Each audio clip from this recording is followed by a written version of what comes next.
వీళ్ళిద్దరికి బాగా సన్నిహితులు కదా మీరు. అవును. వాళ్ళిద్దర రిలేషన్ ఎలా ఉండేది? మీ దగ్గర ఏమైనా బయటపడేవాళ్ళ? ఒకటే చెప్తాను నేను. చెప్పండి సార్. అనంతపురంలో ఒక సభ ఏర్పాటు చేశాను నాగేశ్వరరావు గారికి. మొత్తం రాయలసీమ 4 జిల్లాల నుండి ఆల్ కల్చరల్ ఆర్గనైజర్స్ వాళ్ళు వీళ్ళందరినీ పిలిచాను. నీలం సంజీవ్ రెడ్డి గారు రిటైర్డ్ రాష్ట్రపతి, ఆయన బెంగళూరులో ఉండేవారు. సో ఆయనను వెళ్ళి కలిసి ఆయన రమ్మంటే వస్తాడు. ఆయన వైఫ్ ఇద్దరు. ఆ సభకు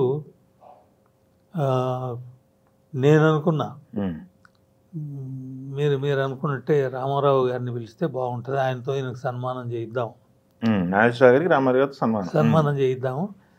అందులో రాయలసీమ అంతా నాదే, 4 జిల్లాలు నా మాట వింటాయి, పిలిస్తే వస్తారు 100 మంది.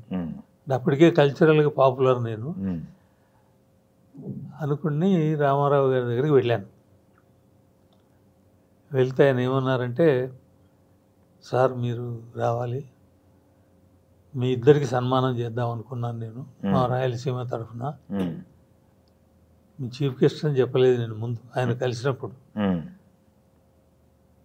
అంటే ఆయన కింద మీద చూసి, ఇట్లాంటి సన్మానాలంటే బ్రదర్కి చాలా ఇష్టం,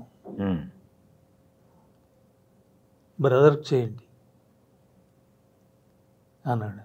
అంటే మీరు సార్ అన్న, నేను ఇలాంటివి ఒప్పుకోను కదా ఎక్కువ, మీరేదో ఎవరిదో పెద్దవాళ్ళ కార్యక్రమం ఏర్పాటు చేస్తే వచ్చానే కానీ నాకు సన్మానం అంటూ రాలేదు కదా, బట్ నేను వచ్చినప్పుడు నాకు సన్మానం చేశారు, అది వేరే విషయం అని అన్నాడు ఆయన. అని మరి నాగేశ్వరరావు గారికి ఈ మాట చెప్తానన్న. చెప్పండి అన్నాడు. వచ్చి నాకు చెప్పాను. చెప్తే డ్రామారావు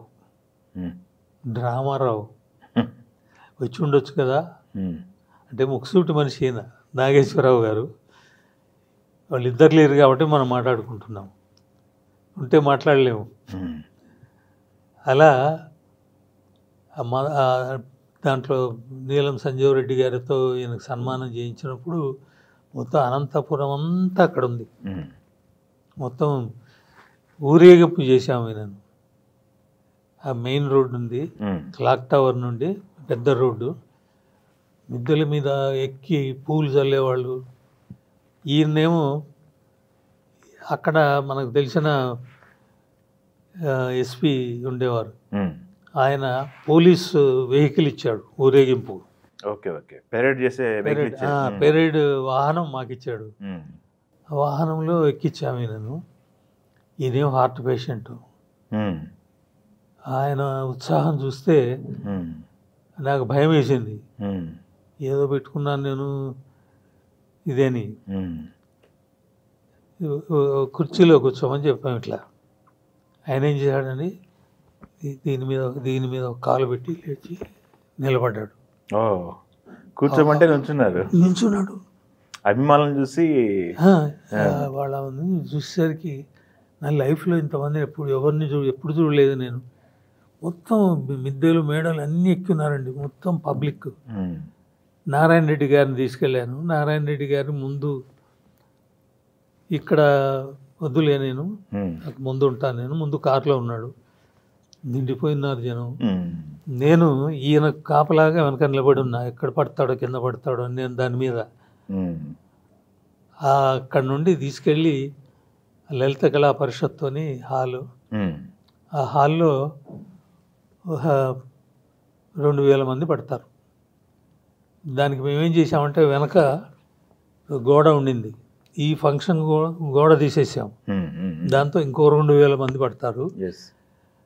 అట్లా ఏర్పాటు చేస్తే నేను సంజీవ్ రెడ్డి గారు అప్పుడు చెప్పానమాట, మేము కూడా నాగేశ్వరరావు గారి సినిమాలు చూసేవాళ్ళమే, మీకన్నా పెద్ద అభిమానులమే మేము, కానీ మాది రాజకీయము, వీడిదేమో సినిమా రంగము, వాడంటే నాకు చాలా ఇష్టం అని. ఈ వాజ్ వెరీ హ్యాపీ. తర్వాత ఏమైందంటే, రామారావు గారి వీరాభిమాని అనంతపురంలో ఒక ఆయన ఉన్నాడు, మొత్తం పెద్ద ఫుల్ దండా తీసుకొని వచ్చాడు. మామూలుగా నాగేశ్వరరావు గారి అభిమాని అయినవాడు రామారావు గారి అభిమాని అనేవాడు రాడు.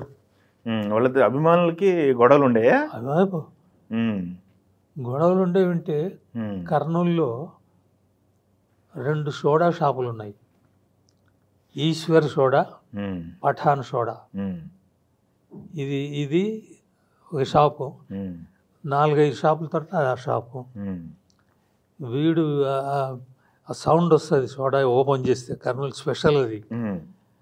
ఈ నాగేశ్వరరావు గారి అభిమానులు ఇక్కడ కొడితే వాళ్ళు అక్కడ కొట్టేవాళ్ళు సోడాలు.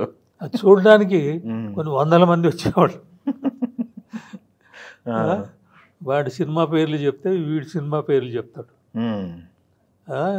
అలా కర్నూలులో ముఖ్యంగా, నేను కర్నూలు వాడిని కాబట్టి నాకేమో ఇద్దరి మీద అభిమానము. వాళ్ళ దగ్గర కాసేపు, వీళ్ళ దగ్గర ఒకరి వెంటనే ముందు నుండి లేను నేను. అలా కర్నూలులో అంత వీరాభిమానం, వాళ్ళు కొట్టుకునేవాళ్ళు. సినిమా రిలీజ్ అయిందంటే వీళ్ళేమో వచ్చి అది దాన్ని ఏదో చేయాలని చెప్పి వచ్చేవాళ్ళు ఆ అభిమానులు. ఈ అభిమానులు ఈ గొడవలు జరుగుతుండేవి అప్పుడు. మేము కాలేజ్ చదువుకునేవాళ్ళం అప్పుడు. అంత వీళ్ళలో లేదు కానీ ఆ అభిమానులు అంత ఉందండి, అంత నడిపేవాళ్ళు. వాళ్ళే సినిమా రంగాన్ని ఎంకరేజ్ చేశారు వాళ్ళు అభిమానులు. అదే ఓకే. నాగేశ్వరరావు గారు మామూలు జర్నీ కాదు మీకు. నాకు తెలిసి 70 అంటే ఒక 30-35 సంవత్సరాలు ఆయనతో సన్నిహితంగా ఉన్నా. సన్నిహితంగా ఆయన బర్త్డేలు జరిగినా, ఏం జరిగినా, వాళ్ళ ఇంట్లో కార్యక్రమం జరిగినా, హైదరాబాద్ వచ్చిన దగ్గర నుంచి ఎక్కువ బాగా మీరు. అవును. ఓకే. మీతో షేర్ చేసుకునే వాళ్ళ మిగతా విషయాలన్నీ కూడా అంటే ఇక్కడ ముఖ్యమని చేసేవారు, నన్ను పిలిపించుకునేవారు. దీని గురించి మీ అభిప్రాయం అని అడిగేవారు, చెప్పేవాడిని. ఈ కల్చరల్ వాళ్ళల్లో నన్ను మాత్రమే ఆయన దగ్గర తీసుకున్నాడు. మిగతా వాళ్ళు చాలామంది ఉన్నారు హైదరాబాద్లో. అవునవును. సో ఆయన మీద చేసిన ఈ పిచ్చిన ఉపన్యాసాలు, ప్రింట్ చేసింది ఆయనకు బాగా నచ్చింది. ఓకే. నా గురించి ఇంతమంది అభిమానులు ఉన్నారు కానీ ఎవడు చేయలేదు, ఇన్ని పుస్తకాలు వేయించారు, ఇంతమందిని సన్మానం చేశారు, అనామకంగా చేస్తారు, ఈయనేమో పబ్లిక్గా కంకణాలు ఇచ్చి చేశాడు అని నా మీద కుటుంబం అంతా వాళ్ళంతా అభిమానంగా ఉంటారు. ఓకే.